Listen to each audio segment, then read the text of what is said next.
వేడి వేడి బాస్మతి రైస్, నా ఫేవరెట్ ఫిష్ అదేనా. ఇది మీరు చికెన్ ఫిష్ ఫ్రై అనుకున్నారు, ఇది ఫిష్ పికిల్ అండి, స్వచ్ఛమైన పికిల్. ఇది నిజం చెప్పాలంటే కాలువ దగ్గర నుంచి తీసుకొచ్చాము, తోలుగీలన్నీ తీపిచ్చి బతికున్న చేపలతో పెట్టిన ఫిష్ అండి.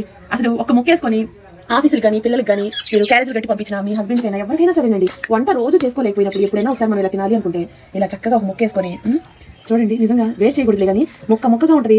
ఎంత జ్యూసీ ఉందో. మా దగ్గర ఇది ఫిష్ పచ్చడి అండి, ఫ్రెష్గా పెట్టాం. వాట్సాప్ నెంబర్కి మెసేజ్ చేసి బుక్ చేసుకోండి. మటన్ పచ్చడి, ఫిష్ పచ్చడి, పీతల్ పచ్చడి, ప్రాన్స్ పచ్చడి, చికెన్ బోన్లెస్ పచ్చడి, మటన్ బోన్లెస్ పచ్చడి, వెజ్ పచ్చడి అన్నీ ఉన్నాయి మా దగ్గర.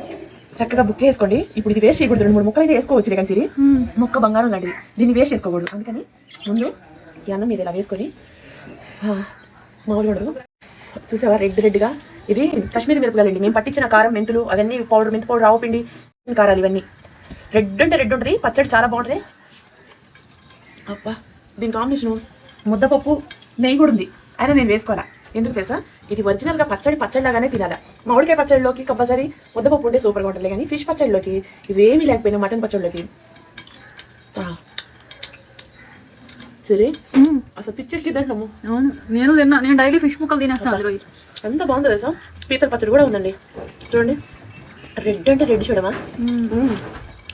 అసలు రోజు ఇప్పుడు మన ఇంట్లో ఫిష్ లేదా పార్టీలు గిట్టిలన్నా జెంట్స్ ఎప్పుడైనా పార్టీలు తీసుకోవాలనుకున్నా 2 ముక్కలు వేసుకొని తినేసేయచ్చమా.